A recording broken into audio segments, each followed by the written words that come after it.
Bienvenidas y bienvenidos a su programa, ya lo dijo la Corte, en el cual analizamos las sentencias más importantes, aquellos fallos que podemos calificar como emblemáticos del máximo tribunal de la República. Y el día de hoy vamos a analizar el juicio de amparo directo 9/2016, que es un caso que nos permite reflexionar sobre un conjunto amplio de cuestiones vinculadas con la técnica procesal del amparo, con una de las causales de improcedencia del propio juicio de amparo, que nos permite advertir la complejidad a veces de las relaciones humanas, las relaciones familiares que transcurren en contextos transfronterizos, de los derechos de convivencia y de visita de los padres respecto a sus menores hijos y viceversa. En fin, de una serie de cuestiones que vamos a ir analizando punto por punto, y para entender el alcance y las diversas dimensiones de esta sentencia, le doy la bienvenida a David García Zarube. David, muy bienvenido. Muchas gracias. Y a Samir Fajardo Morales. Samir, un gusto tenerte aquí. Igualmente. Y te pido, Samir, si nos ayudas a entender en primer término el contexto fáctico. Esto es, cuáles son los hechos del caso que luego permiten el pronunciamiento de la Suprema Corte. Por favor. Muy bien. Bien, yo me permitiría nada más decir, el caso se puede resumir en un contexto fáctico relativamente sencillo. Es un caso fácticamente simple, pero jurídicamente muy complejo. Pero en lo fáctico es una pareja de personas mexicanas, un hombre y una mujer, migran a Estados Unidos, contraen matrimonio. Como resultado de ese matrimonio, procrean una hija en común y pasa un tiempo después del matrimonio, más o menos 5 años, se divorcian, hacen un acuerdo de divorcio en el que establecen que la madre tendrá la custodia y el padre tendrá derecho a lo que en el derecho estadounidense se denominan las visitas razonables. Y establecido ese régimen en un acuerdo que luego es elevado a resolución judicial en Estados Unidos, empiezan a ejercer sus derechos de custodia y visitas. En algún momento, por las circunstancias que están detalladas en la sentencia, el padre decide sustraer a la niña ilícitamente de los Estados Unidos y la trae a nuestro país y se la lleva al Estado de México. Esto sucede cuando el papá está ejerciendo su derecho de visita. Es un fin de semana, creo, ¿no? Y creo que la tenía que devolver un domingo y a la mera hora ya. Había un festivo y entonces él le dijo, para que no tengas que dejar a la niña con una persona que la cuidaba, un tercero, déjamela el festivo y yo te la regreso en el trabajo al día. La tenía que entregar en el trabajo de ella. Una obligación específica de entregarla, y en lugar de entregarla, pues la sustrae ilícitamente, llegando a nuestro país, y eso implica que la madre a los 2 días, a los 3 días de la sustracción, empiece a activar diversos mecanismos en Estados Unidos y en el consulado mexicano, en la entidad en la que ella vivía, para buscar la restitución de su hija a los Estados Unidos. Y empieza toda la discusión en términos jurídicos sobre la localización y luego la evaluación de la entrega, restitución voluntaria. No se da la restitución voluntaria, ahí encuentran en la sentencia una discusión sobre este punto. Luego van al litigio, una primera instancia donde el juez en el Estado de México dice no se va a restituir a la niña, están probadas excepciones del Convenio de la Haya. Una segunda instancia donde el tribunal dice sí se tiene que restituir, ordena la restitución. Y luego una discusión en juicio de amparo directo en la que el tribunal colegiado básicamente dice el caso es muy complejo y el caso además tiene trascendencia nacional, entonces Corte valora la posibilidad de ejercer la facultad de atracción. Llega a la Corte y la Corte ve los méritos del caso y dice, en efecto, sí voy a traer el caso, lo voy a resolver. Se le turna a la ponencia al ministro Gutiérrez y esta es, digamos, la sentencia que resuelve ese asunto en términos tanto fácticos como procesales. Ahora, nada más para precisar, cuando en la segunda instancia la Sala del Estado de México dice sí hay que proceder a la restitución, se le ordena al papá que entregue a la niña a la abuela materna, ¿cierto? Muy bien, sí.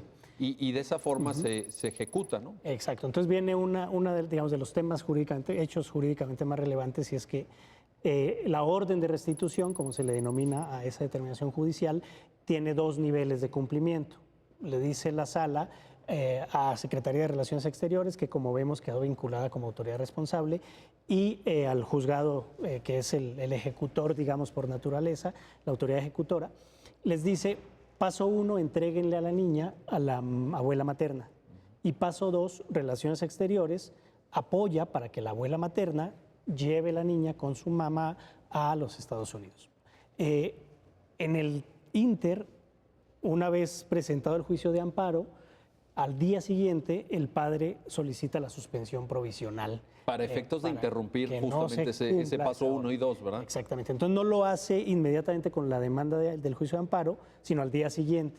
Y eso viene a generar luego una serie de complejidades al punto que, bajo una perspectiva específica del caso, podría decirse que la suspensión provisional fue violada en este caso y que además eso generó que la niña saliera del país en violación de la suspensión provisional. Luego, ya lo veremos, la Corte termina convalidando la restitución. Entonces, digamos que ahí no hay un daño trascendente específicamente, pero lo que sí es un hecho es que hubo una orden de que la niña no saliera del país, que fue violada, o por lo menos no fue diligentemente cumplida, y la niña salió. Aunque estamos hablando de un contexto de horas prácticamente, porque era una cosa al día siguiente y luego creo que la niña sale 1 o 2 días después. Estamos hablando de menos de 48 horas para implementar la ejecución de la medida cautelar. Sí. Bueno, a ver, David, aquí yo creo que Samir nos está planteando una cosa muy importante que luego es materia de discusión en la sentencia y creo que constituye un tema, a lo mejor jurídicamente, no de estos temas jurídicos difíciles, complejos, pero que te pido que nos ayudes a entender. Si la niña ya estaba en Estados Unidos de regreso, en esta operación de primer paso, segundo paso, la abuela la lleva, la regresa con su mamá, la niña ya, en el estado de Idaho, si no mal recuerdo. El juicio de amparo era improcedente por ser un acto, pues, irreparable, no se puede reparar. Hay una discusión ahí en la sentencia. Ayúdanos a entender este punto. Exactamente, creo que es un punto muy interesante la sentencia y creo que es lo que generó que el Tribunal Colegiado en primer momento dijera: Corte, dame lineamientos, porque en efecto hay una situación aquí consumada consistente en que la niña ya salió del país. Y esto es importante a la luz del artículo 61, fracción 16 de la Ley de Amparo, que recoge la causal de improcedencia relativa a la consumación irreparable de un acto. Esta es una causal de improcedencia de las típicas del juicio de amparo que, impiden a la autoridad judicial conocer de un caso si el acto que se está reclamando ya cesó en sus efectos, ya se consumó y no hay manera de repararlo. Ahora, la consumación irreparable del acto permite interpretación. Entonces, bajo una perspectiva, el caso no estaba consumado, pues porque siempre se puede exhortar a la autoridad del otro país a que pueda establecer el regreso de la niña. Bajo otra perspectiva, esto ya está consumado porque, una perspectiva un poco más formal, la autoridad mexicana no tiene facultades de imperio para hacer cumplir su sentencia. Esa un poco es la discusión, ¿no? Y esa es la discusión, porque un entendimiento tradicional, yo diría de inicios del siglo pasado, exigía que la autoridad de amparo pudiera ejecutar su propia sentencia. Si la sentencia no se puede ejecutar con valor de imperio, entonces la autoridad judicial, digamos, pierde esa función jurisdiccional y entonces el acto no puede ser reparado. Entonces esto genera una discusión muy interesante en la sala y la sentencia justo dice no se puede entender que está consumado irreparablemente este acto porque hay posibilidades jurídicas de reparar y esto creo que es importante.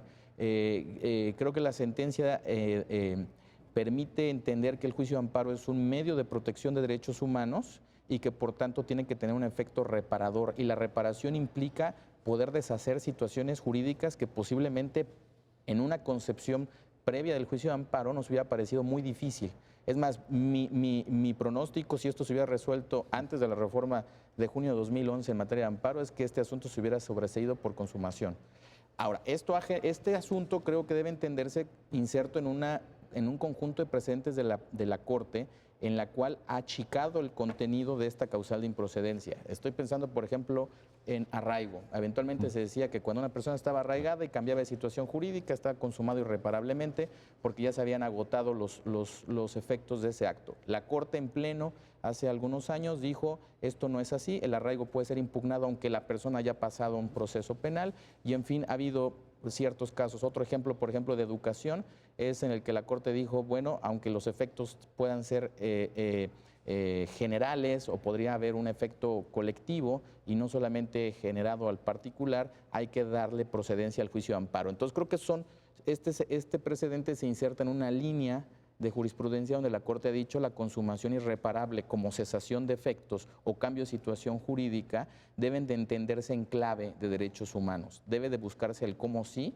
más que el cómo no, cómo reparar derechos humanos. Ahora, en esta lectura, digamos, diría yo, moderna o como tú muy bien lo señalas, posterior a la reforma tanto de amparo de junio de 2011 como de derechos humanos, el estándar que finalmente fija la Corte en la sentencia es que se trate de una irreparabilidad en el sentido de que es imposible ya hacer nada, tanto en lo fáctico como en lo jurídico. Sí. Creo que es un estándar alto, ¿no? Sí, incluso me parece que la sentencia es muy clara y dice, voy a pensar que es consumado, está consumado de manera irreparable cuando el menor, objeto del juicio de restitución, ya haya cumplido 16 años, porque ya está fuera del ámbito. Ese sí lo pone como ejemplo, ¿no? Dice, ahí sí estaríamos ante la irreparabilidad. Si ya cumple 16 años en el trámite de la restitución, ahí sí ya no hay nada que hacer. Correcto. Pero fuera de esos casos, parece que la sentencia lo que dice es, hay una fuerte presunción de que se puede reparar. Y qué mejor ejemplo que un caso donde la menor ya fue regresada a un país distinto, sobre el cual el juez de amparo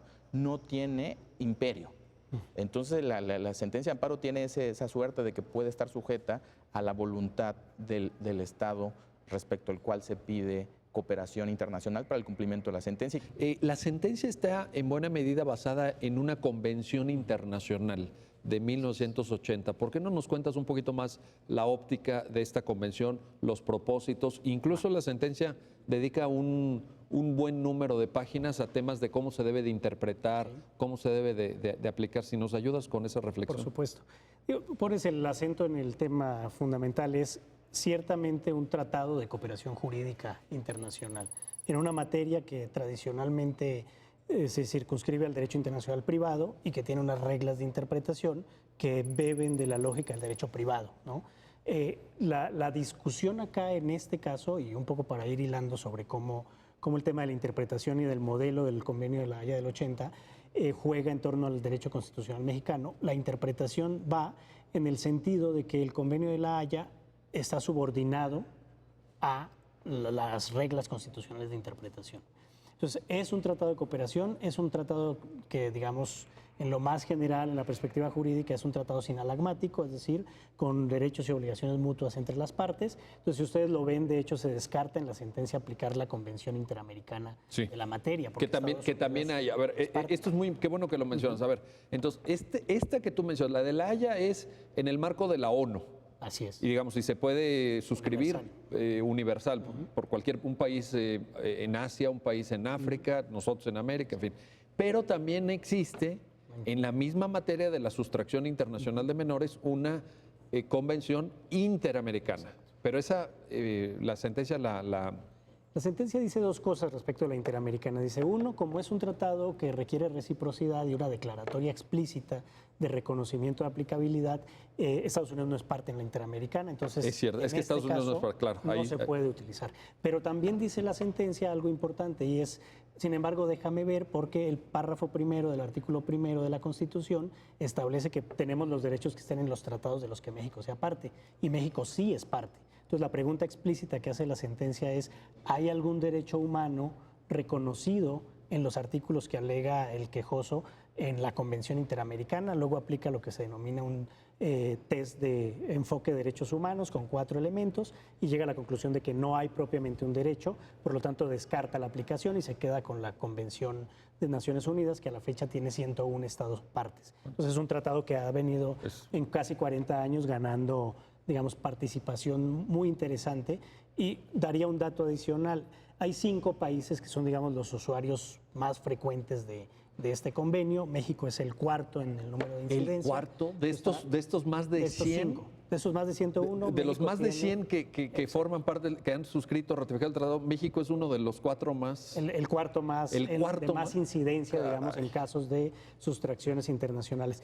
Y ahí los datos son muy preocupantes porque, digamos que el primer lugar es Estados Unidos, el segundo es Reino Unido, tercero es Alemania, el cuarto es México y el quinto es Francia. Son los 5 países en el mundo donde se da, según un estudio que hizo en 2018 la Conferencia de la Haya, sobre el tema de... Oye, pero este dato que nos estás compartiendo es impresionante. Así es. Y entonces, ¿qué viene en la lógica de este modelo de cooperación jurídica? Una idea fundamental, y es que este no es un mecanismo para definir derechos, sino para garantizar lo que denomina la sentencia un statu quo fáctico y jurídico. Entonces, previamente, alguien, en este caso la madre, tenía el derecho de custodia y otro, el padre, tenía el derecho de visitas. Ya están decantados los derechos. Y eso además judicialmente afirmado, como ya lo señalaste. Exactamente. Entonces, es un derecho adquirido y en lo fáctico se rompe la situación de hecho y la niña es sustraída.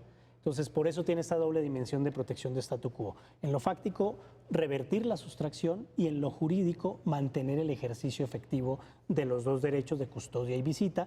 Y digamos, un poco para ir dando alguna idea más específica del caso, lo que hace la Corte en este preciso asunto es tomarse en serio el derecho de visita. Claro. Porque en general los debates son sobre el derecho de custodia.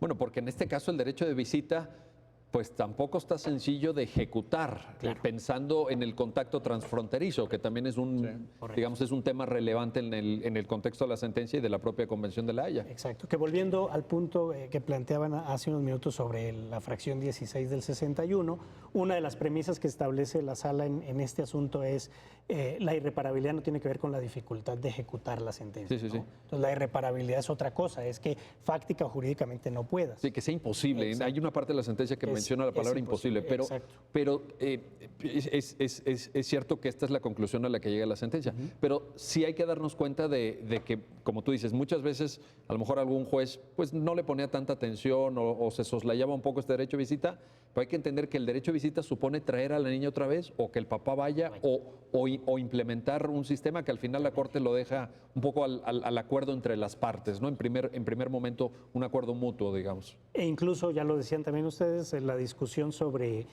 vas a involucrar otras autoridades de otros países que no están en tu imperio, que no hay jurisdicción para dar ninguna determinación, pero que, y llegamos a ese punto justo por ese tema, la cooperación jurídica es la nota característica de este tratado. Entonces, el tratado, el Convenio de La Haya, se basa en la idea de que hay unas autoridades centrales.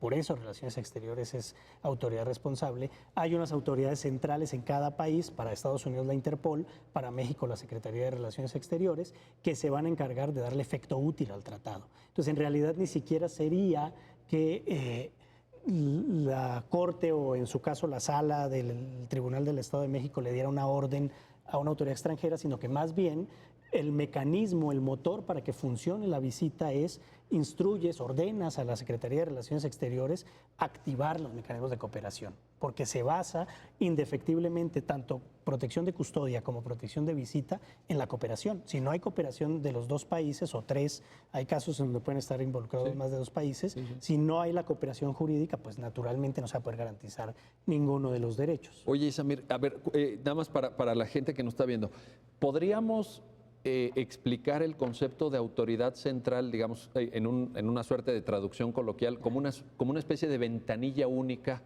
de administración del proceso de restitución internacional de menores? ¿Sería como una suerte de concentrador de facultades? Yo lo definiría más bien como una suerte de defensoría de menores internacional, más que una ventanilla. Porque justo el riesgo... ventanilla en el sentido que se tienen que dirigir las solicitudes, ahí llegan, a su vez se tramitan, porque por ejemplo, Interpol allá en Estados Unidos a lo mejor no sabe del juzgado de primera instancia de Ixtlahuaca, ¿no? En el Estado de México dice, oye, pues esto ¿dónde queda, verdad? En cambio, con una autoridad central en cada país tienes un mecanismo de cooperación mucho más idóneo en la práctica, ¿no? Lo que decías sería una suerte de defensoría porque al final tiene la función no solo de ubicar espacial o jurídicamente el caso que viene de otra jurisdicción en la nuestra o viceversa, sino que además tiene la función de impulsar y de defender el objeto y fin del tratado. Y el objeto y el fin del tratado, como se ha interpretado por lo menos en la Suprema Corte, es de alguna manera dialoga permanentemente con el interés superior de los niños y las niñas. Entonces, en ese sentido, es una defensoría específicamente de los derechos involucrados en el tratado, porque el tratado, lo dice también la sentencia, presupone la garantía efectiva de ciertos derechos de las niñas y los niños. No solo en el caso de visitas, sino también en el tema de custodia. Sin duda. Bueno, vamos a hacer una pausa, no se vayan. Estamos platicando del juicio de amparo directo 9 2016 y de los temas importantes que están reflejados en la sentencia sobre la técnica procesal del amparo, sobre la restitución internacional de menores que han sido sustraídos en el contexto de una determinación judicial de custodia, los derechos de visita, la cooperación judicial internacional, en fin, una serie de temas sobre los que enseguida seguiremos platicando. No se vayan.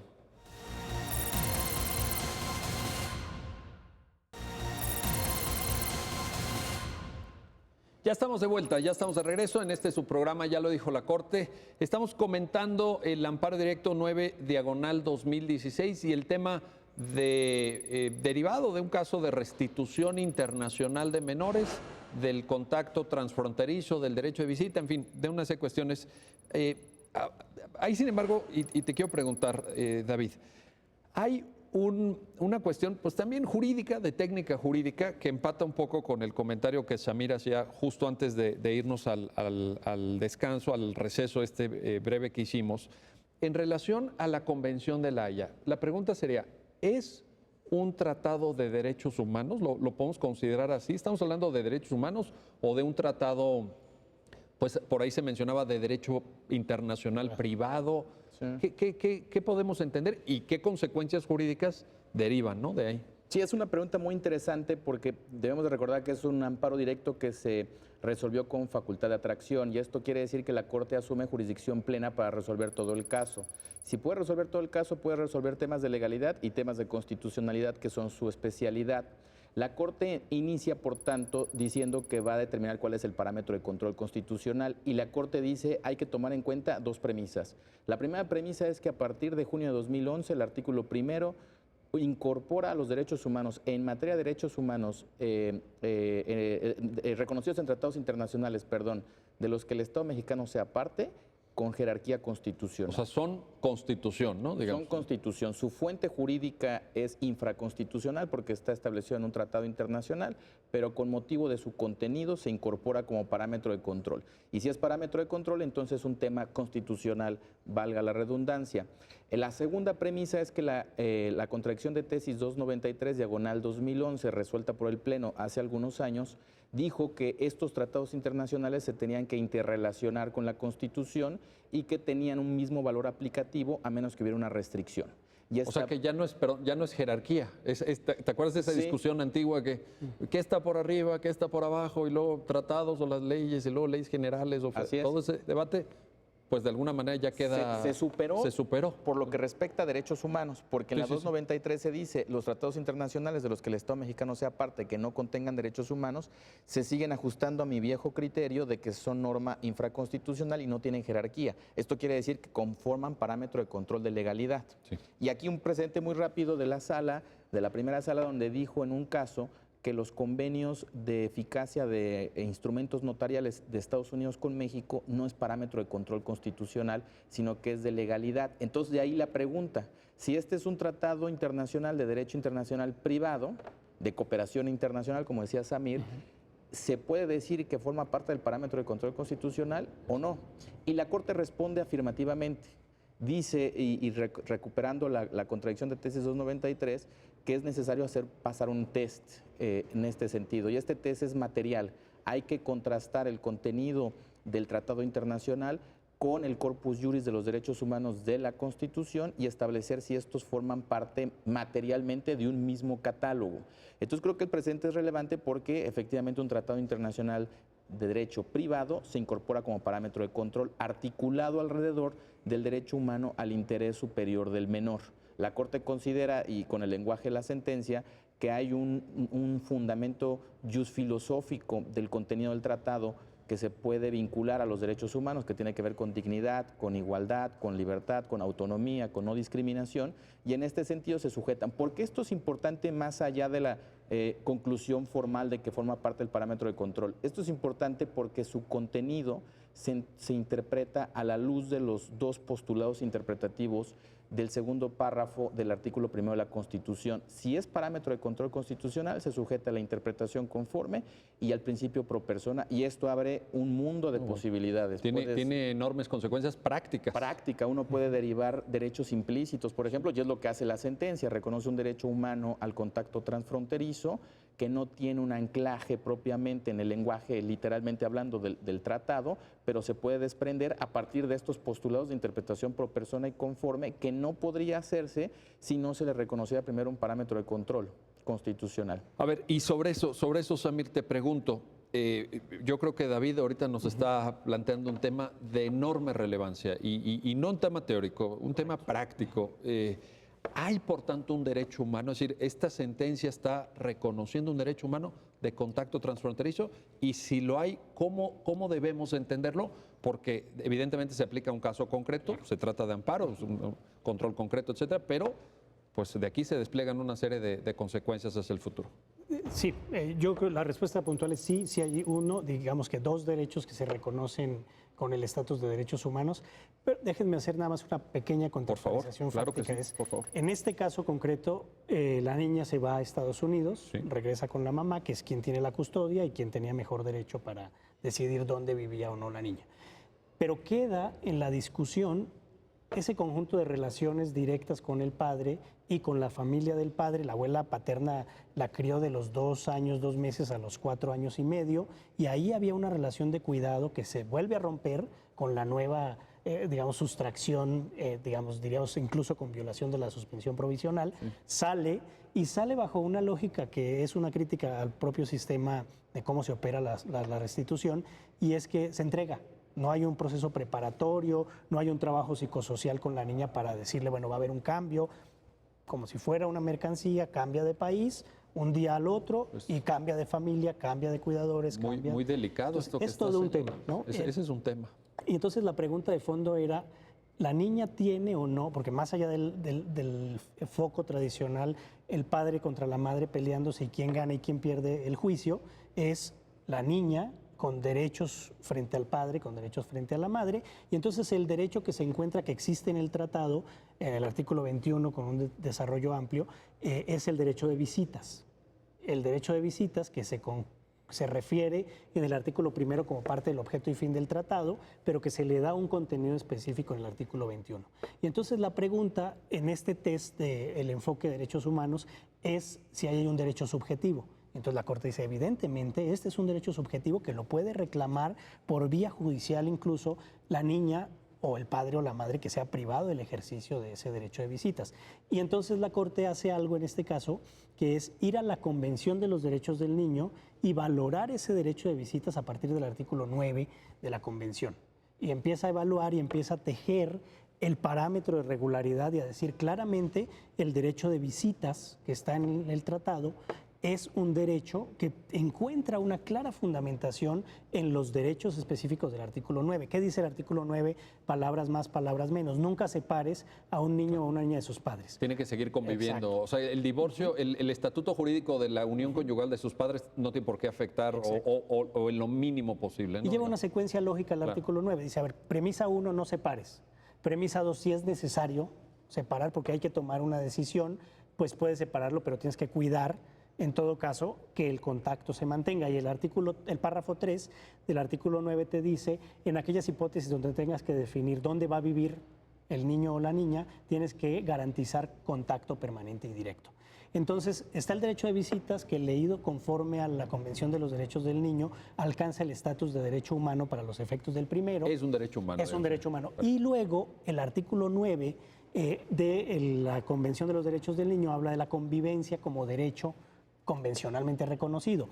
Y entonces vas al análisis ya en soft law, que es otra fuente, digamos, legítima para la interpretación, y tienes la Conferencia de La Haya que te habla del contacto transfronterizo. Entonces, cuando La Haya habla del contacto transfronterizo, está hablando explícitamente en el documento que lo reconoce del artículo 9 y de la palabra contacto, de la que habla el 9 de la Convención de los Derechos del Niño. Entonces, ahí hay una hilación de una interpretación conforme del Convenio de La Haya del 80, conforme a la Convención de los Derechos del Niño, y por esa razón artículos específicos del Convenio de La Haya se vuelven fuente constitucional de reconocimiento de derechos. ¿Cuáles derechos? El derecho de visitas, que ya lo había dicho la sala previamente, están los precedentes, Hay precedentes, que era sí, derecho fundamental, sí. Ahora se dice en una lógica, digamos, conceptual, si se quiere, también es un derecho humano, asumiendo que habría una posibilidad de discernir entre si son o no lo mismo.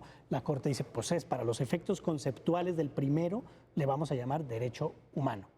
El de visitas, que ya le hemos dicho, y el de contacto transfronterizo como un derecho de nuevo reconocimiento a partir de una integración de un parámetro que tiene la Constitución como punto de partida, la convención, el convenio de la Haya del 80, interpretado conforme a la Convención de los Derechos del Niño, y la jurisprudencia constitucional. Entonces se integra, más un documento de soft law, se integra y se reconoce un derecho que ahora pone obligaciones a las autoridades y exige la existencia de garantías para su adecuada protección. Esto que mencionas es importantísimo en relación, desde luego, al caso concreto, pero me parece que también va en la línea, diría yo, bastante explorada por parte de la Corte en años recientes de un efecto de constitucionalización del derecho de familia. Es decir, el derecho de familia leído, no quizá como a muchos de nosotros nos enseñaron, pues como parte del derecho civil con cierta autonomía conceptual, etcétera, sino un enfoque, una lectura desde los derechos humanos y por tanto desde el derecho constitucional.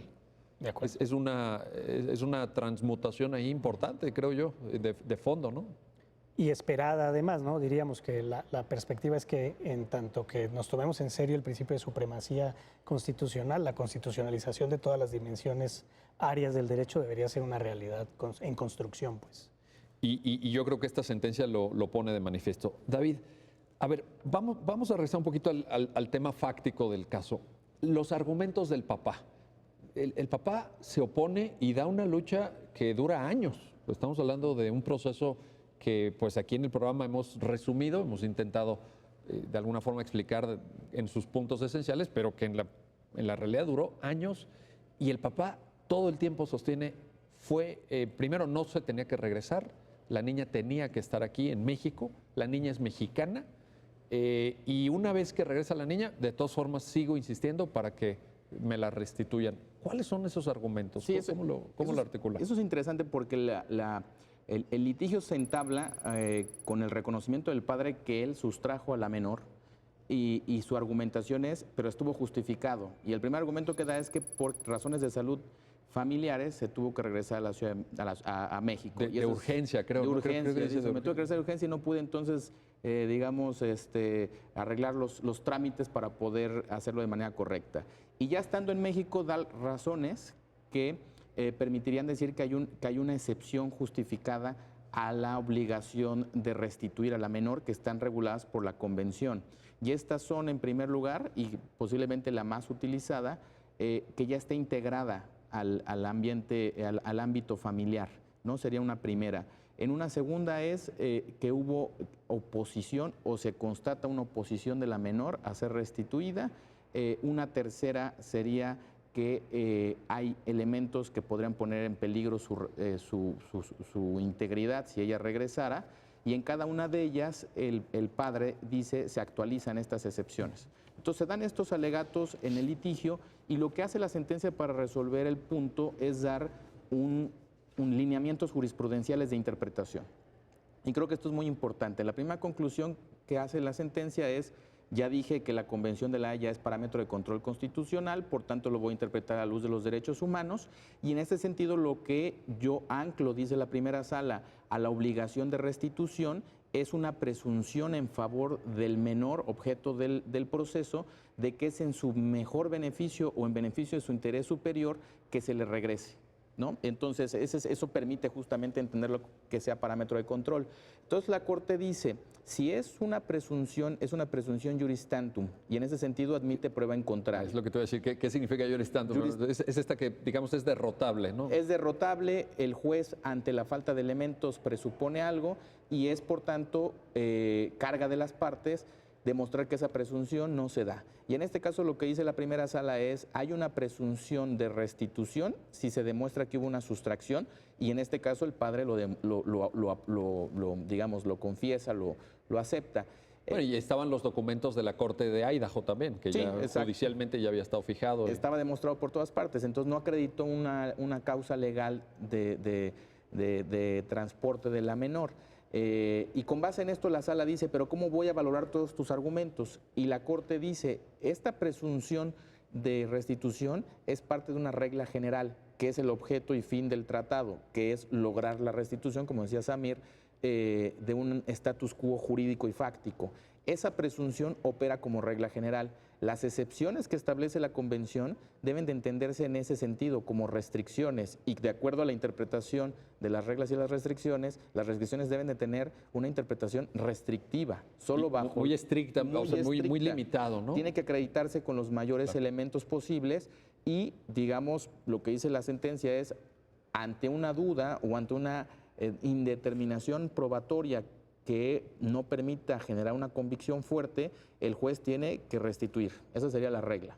Y lo que hace es entonces valorar una por una las pruebas presentadas por el padre y la sala las va desestimando. En primer lugar, dices que hay una urgencia de salud, pero no está acreditado. Y por otra parte, no está previsto una causa de ese tipo en el propio convenio. En relación a la integración al ámbito social, como excepción, la Corte da, creo que, lineamientos muy interesantes en relación a anteriores precedentes también. Y la Corte dice, la prueba idónea para acreditar esto es una prueba de servicio social. Una pericial donde...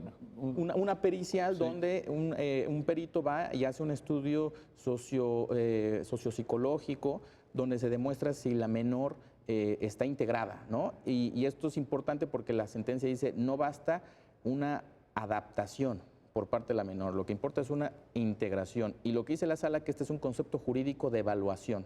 Y eso es importante porque el peritaje que presenta el padre dice que la niña ya está integrada.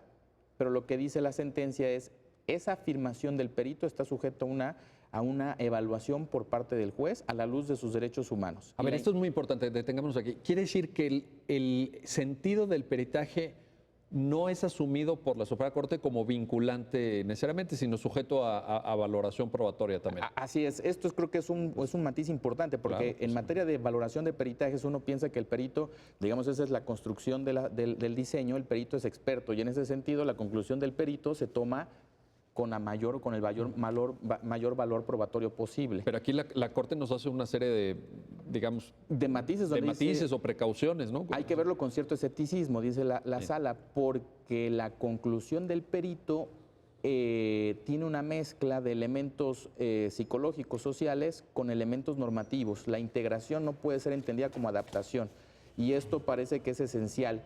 Un peritaje podría demostrar que una persona, y sobre todo si es menor de edad y en condiciones de formación, podría demostrar que se adaptó a un nuevo ambiente, pero no necesariamente eso supone una integración con un estándar más amplio que sea conforme con los derechos humanos y sobre todo en el interés superior del menor. Por ejemplo, ¿qué sería? Que la niña estuviera inscrita en un centro educativo, que realizara actividades extraescolares. Creo que por ahí en una nota de página se citan algunos precedentes en ese sentido, ¿no? Algunos factores. Creo que la sala ahí es muy precavida y dice, esto hay que verlo caso por caso y hay que ver la mayor cantidad de factores o de elementos del caso posible. Pero es que la niña ya está incorporada en todos los ámbitos de su vida en este ambiente y que tiene los satisfactores necesarios. Y sobre todo, la sentencia dice hacer un anticipo de que, visto globalmente, es en su mejor beneficio quedarse. Y esto creo que es importante. Es muy importante. Samir, te quiero preguntar, a ver, otro argumento del papá es cuando dicen, bueno, pues pregúntenle a la niña. ¿La niña quiere regresar o no quiere regresar? Y teníamos precedentes también de la Corte en el sentido que se le tiene que escuchar. Claro. Si bien es menor de edad, eso no impide su participación en el desarrollo del procedimiento judicial. Correcto. ¿Qué nos puedes decir al respecto? Es una de las posibles excepciones a la regla general, como bien lo refería David.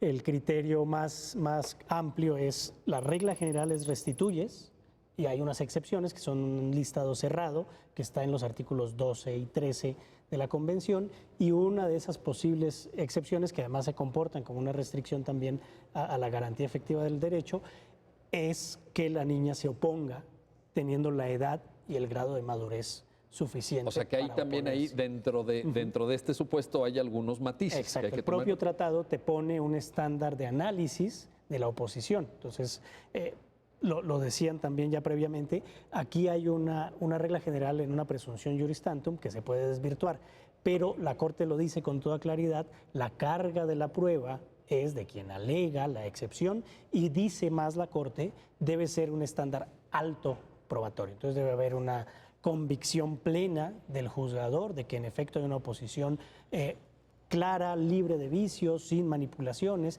y entonces la sentencia está proponiendo un test, y en este caso hay una cosa particular ya en los hechos que termina siendo valorada de manera muy potente por la sala, y es la siguiente.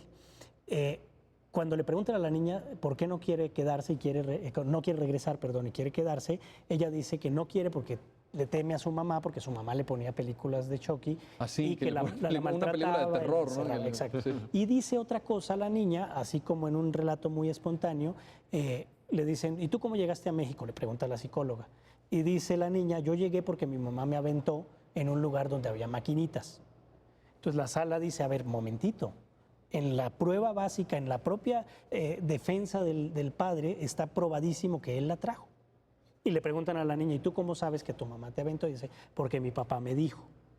Entonces, cuando tienes el relato espontáneo de la niña diciendo, yo no llegué a México, mi mamá me trajo y me aventó, pues tienes un indicador claro en un hecho probado en la sentencia de que el padre la sustrajo, pero el padre, según relato de la misma niña, le dijo que su mamá la había aventado. Es decir, el padre manipula la percepción más general que la niña tiene respecto de su madre. No se declara específicamente que haya manipulación sobre el tema de las películas de Chucky y los encierros. Sí se dice, si eso llegó a suceder es muy grave, pero no está probado. Y no está probado además porque no es verosímil que el padre supiera de esas particularidades cuando la niña tenía 2 años, cuando estaba en Estados Unidos, y no está acreditado que él tuviera posibilidad de saber que la encerraba. Y luego al final también se dice algo respecto a esos mismos hechos, y es que el padre al inicio consintió restituirla, ya después se retracta cuando llega el abogado. De hecho, lo dice explícitamente, ya me dijo mi abogado que tengo derechos, entonces ya no consiento la restitución. Y la sala se pregunta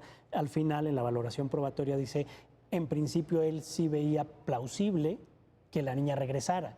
Si tenía el miedo del novio narcotraficante. Sí, porque también hay un argumento ahí, ¿no? Que él dice, no, es que mi exesposa convive con un narcotraficante. Exacto, por ahí y manda unas fotos que al final no dan ningún valor de convicción a la Corte, pero la Corte va tomando cada una de las pruebas, las va analizando en sus méritos, y en el caso del dictamen, la psicóloga que vio a la niña también dice que no advierte que haya manipulación para impedir la convivencia, ¿no? Porque la niña sí dice, podría convivir con mi mamá, lo que no quiere es regresar. Entonces ahí hay 2 voluntades declaradas. Una es, no quiero regresar, pero sí quiero convivir con mi mamá. Preguntada a la niña por la psicóloga, entonces la conclusión de la psicóloga es, no hay manipulación para la convivencia. Y lo que se pregunta nuevamente en la sala es, sí, pero esa manipulación no necesariamente es la misma que puede haber para que no regrese. Porque la niña tiene la certeza que está acá con su red de apoyos y puede convivir con la mamá, diferente al miedo que tenía de regresar a los Estados Unidos. Entonces, también en ese sentido, la Corte interpreta, más allá del dictamen pericial en psicología, dice, pues la manipulación de la que habla la psicóloga no me alcanza para decir que no hay manipulación, porque tengo evidencia concreta en el expediente que el padre manipuló mintiendo sobre el modus operandi para llegar. Él la sustrajo y le dijo que su mamá la había aventado acá en el país. Oye, y en todo esto me parece de la mayor relevancia la edad de la niña. Es decir, porque, por ejemplo, muchos de estos elementos que nos comentas seguramente no se hubieran representado de la misma manera si hubiera tenido 14 años o si hubiera tenido 12 años.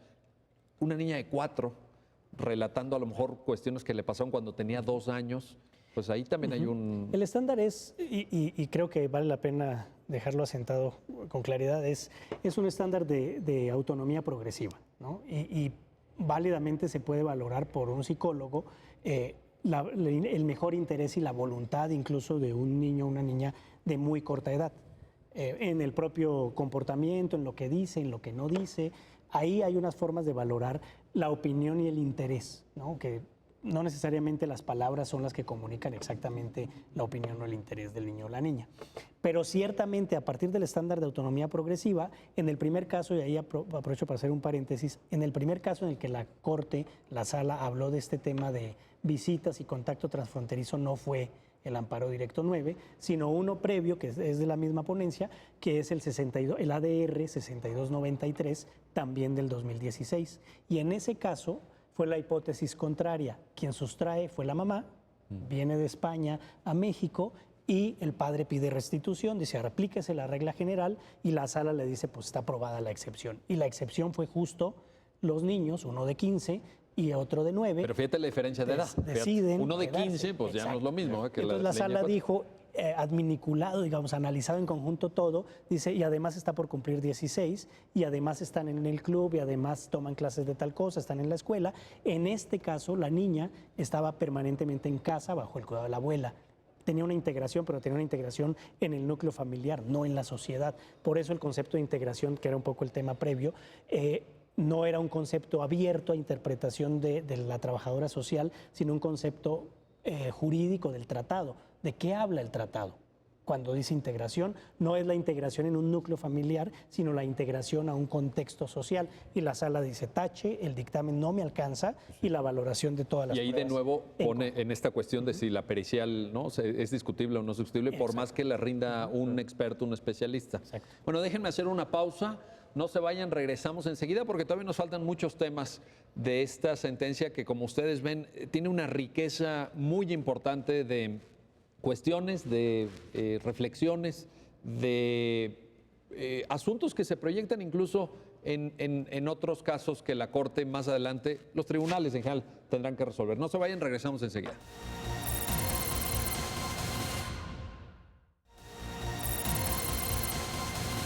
Ya estamos de regreso, ya estamos de vuelta en su programa, ya lo dijo la Corte, analizando el amparo directo 9/2016 y pues el conjunto de temas, un conjunto muy amplio de temas y justamente le quiero plantear uno. David, ayúdanos a entender.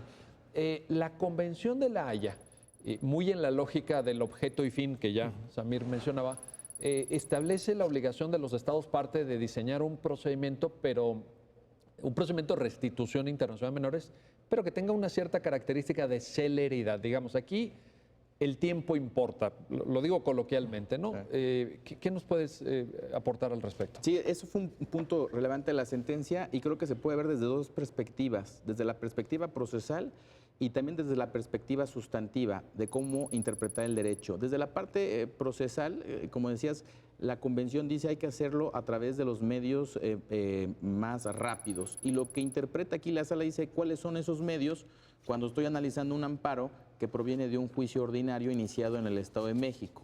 Y la sentencia dedica un apartado a reflexionar sobre los criterios de interpretación sobre celeridad y dice tienen que ser los procedimientos sumarios que ya estén establecidos por el legislador.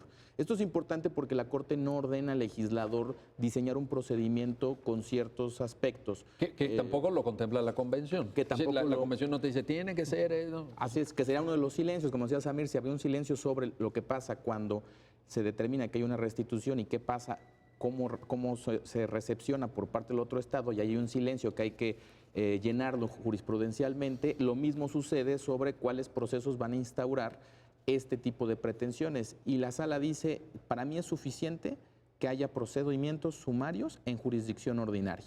Ahora, tiene ahí, en esta parte procesal, otra discusión. Dice, bueno, si son procesos sumarios, es probable que haya una apelación y por tanto haya dos instancias. Y esto podría generar que haya un retraso. Si a esto se le agrega el amparo directo, que es el caso que estaba resolviendo, la sala dice puede haber un retraso importante.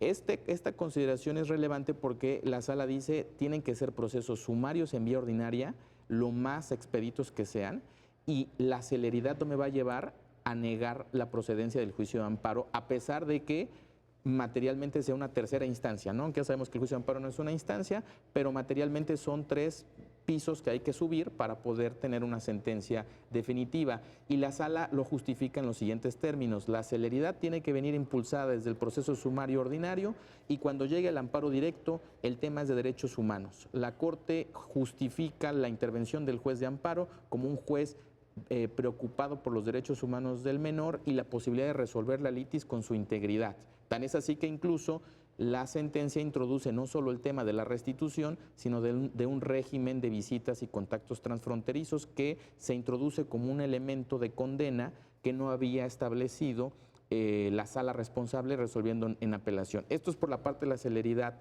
procesal, donde la Corte dice mi mayor relevancia es que esto sea acelerado y la tercera instancia tiene que ser para cerrar la litis. Por la parte del derecho sustantivo aplicable es relevante porque la convención establece un plazo de 1 año preferente para el ejercicio de esta solicitud de restitución. Y aquí hay una discusión, también retomando precedentes de la propia sala y también fuente de soft law, donde hay una interpretación, 1 año a partir de cuándo. ¿De cuándo? ¿Cómo contar ese ¿Cómo año, contarlo? ¿no? Y eso puede ser toda la diferencia. Lo Sí, cuenta claro. desde que la madre o el padre inician sus gestiones para lograr la restitución, o lo inicio a partir de que el Estado, la autoridad central, hace trámites ante el otro Estado, o lo hago hasta que le llega la autoridad judicial en México. Porque además ejemplo. aquí hubo especialmente algunos momentos, digamos, de retraso. De ¿no? retraso. Hay uno, perdón, pero hay uno en la sentencia que me llama la atención. La Secretaría de Relaciones Exteriores, Autoridad Central, tarda 44 días Sí. en notificar al juzgado de primera instancia de Ixtlahuaca en el Estado de México. Decía, oye, a ver, 44 días para ir de la Ciudad de México a Ixtlahuaca, vaya, hasta, exagerando, perdón, pero hasta caminando llegas, vaya. Sí. ¿No? Y la 44 autoridad días. de Estados Unidos también tardó algunos meses en mandarlo a México. Entonces, ¿este atraso tiene que perjudicar a quien lo solicita o cómo? Entonces, la primera sala dice, voy a interpretarlo a favor de las personas, y el plazo de 1 año empieza a generarse a partir de que el padre o madre solicita. Y esto es importante, porque a partir de ahí entonces hay una presunción. Hay una nota a pie de página en la sentencia que es verdaderamente, bueno, a mí me pareció, yo no tenía tanto conocimiento de este tema previamente, pero me pareció apabullante en el sentido de la incidencia tan alta de este tipo de procedimientos. Tú ya nos decías que México es el 4º, digamos, usuario frecuente de la Convención de la Haya de Restitución Internacional de Menores, pero los datos que se dan ahí, estamos hablando de miles de casos. Y sigue creciendo la problemática. ¿Sigue creciendo? Pero, el acumulado de 2008 a la fecha, o a septiembre más bien dicho de este año, Estamos hablando de septiembre de 2019. de 2019. De 2008, enero a septiembre de 2019, el total de casos de los que ha conocido la Secretaría de Relaciones Exteriores como autoridad central es 3.360.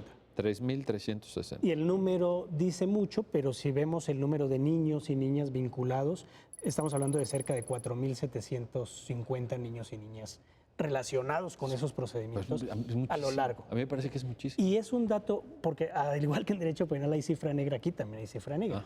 ¿no? Entonces también el nivel de denuncias, de peticiones, de restitución es relativamente bajo.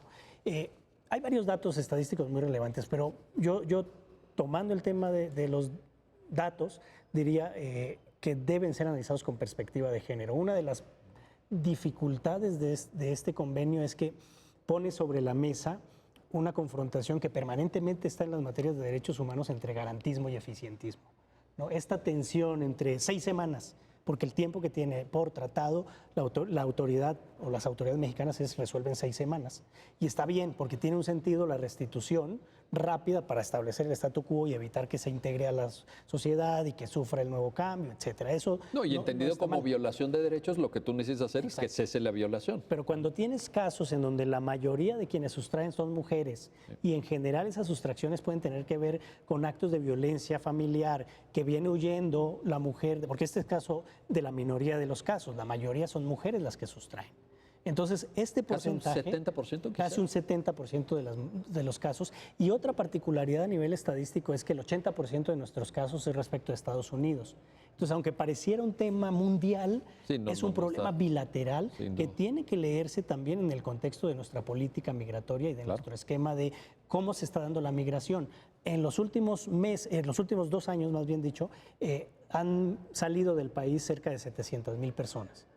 Salen, regresan, y en ese salir, regresar a estudiar o migrante económico en búsqueda de mejores condiciones, pues puede haber o se van con hijos o los hijos nacen allá y deciden regresar. En este caso la niña había nacido allá y tenía la nacionalidad norteamericana. Eso es un dato que está en la... De hecho, se le reconoce también, aunque se dice que no es constitutivo el derecho a la nacionalidad, no se declara, se reconoce por la vía del propio artículo constitucional. Entonces se dice, sí, la niña es mexicana, pero eso no alcanza para que se tenga que quedar. Que era un argumento del papá. Ajá. David, a lo mejor también de técnica de amparo, pero vale la pena mencionarlo porque la sentencia lo analiza.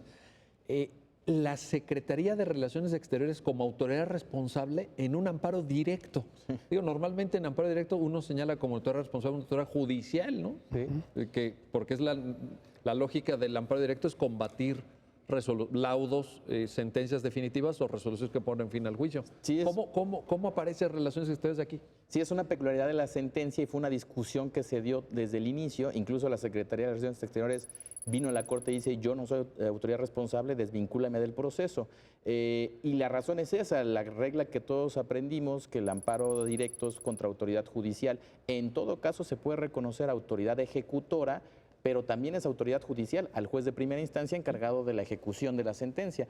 Este caso reconoce a la Secretaría de Relaciones Exteriores porque, como autoridad ejecutora, porque tiene facultades esenciales para la prosecución, como decía Samir, del objeto y fin del tratado. Y esto llevó a la sala a decir excepcionalmente, y no hay, digamos, una regla que lo prohíba, puedo reconocer a autoridades no judiciales en un amparo directo. Y esto fue relevante para la parte final de la sentencia. Reconociéndolo como autoridad responsable, se le vincula el cumplimiento de la sentencia y se le reconoce que tiene estas facultades. Entonces, se establece en la sentencia que va a haber un régimen o que se establezca un régimen de contacto transfronterizo y de visitas, y que cuando esto se logre, ya sea en vía de amigable composición o por orden judicial, que esto sea tramitado por la Secretaría de Relaciones Exteriores a través de cooperación internacional con Estados Unidos. Entonces, aquí se ve como una autoridad administrativa tiene un papel central en la configuración del acto reclamado, porque la autoridad administrativa tuvo una participación, pero especialmente para el cumplimiento de la sentencia, y yo agregaría para la reparación de derechos humanos que la Corte consideró se había acreditado en el cuerpo de la sentencia. A ver, Samir, ya nada más para resumir y terminar, porque yo creo que David nos lo está poniendo ya así para meter gol casi, ¿no? ¿Cómo termina? ¿Cómo termina la historia? En este cumplimiento, relaciones exteriores, amigable composición o acuerdo mutuo, ¿cómo es el final de la película, digamos? Mira, en lo que es el seguimiento de los hechos, no lo sé, ¿eh? No, la verdad en cuanto a lo que dice pero la determinación de la Corte es en dos niveles. Es, primero, la Conferencia de La Haya ha puesto incansablemente sobre la mesa que este tipo de cuestiones se deben resolver en el diálogo. Entonces, lo que dice la sala básicamente es: si amparo, a ver, sala responsable, te vas a encargar de dirimir lo que falta, que es el derecho de visitas y contacto entre el padre y la niña, garantízale el derecho de la niña a partir de un mecanismo de solución alternativa de controversias. Entonces, el centro de mediación debe estar dispuesto, ordena que se cite a la tercera interesada en el juicio y que se que es la mamá. La mamá, y que se le ponga sobre la mesa la posibilidad de una concertación.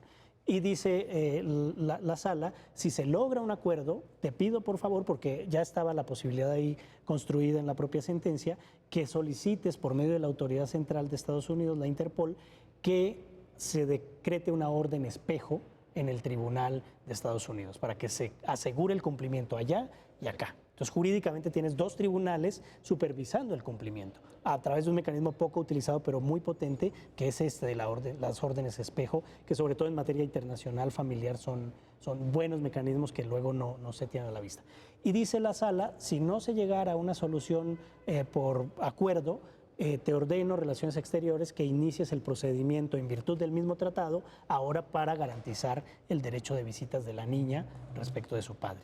Entonces, primero intenta una solución compuesta, autocompuesta, y si no, logra una por vía del propio procedimiento, porque el 21 de la Convención y el 34 de la Convención te dan la posibilidad de buscar la garantía efectiva del derecho de visitas, que ya había sido en este punto declarado como un derecho humano de total protección constitucional. Magnífico. David García Sarubi, Samir Fajardo, muchísimas gracias. Gracias por ayudarnos a entender esta sentencia, y gracias a ustedes que hacen posible este programa. Ya lo dijo la Corte, en el cual analizamos las sentencias más importantes, los fallos emblemáticos del máximo tribunal de la República. Hasta pronto.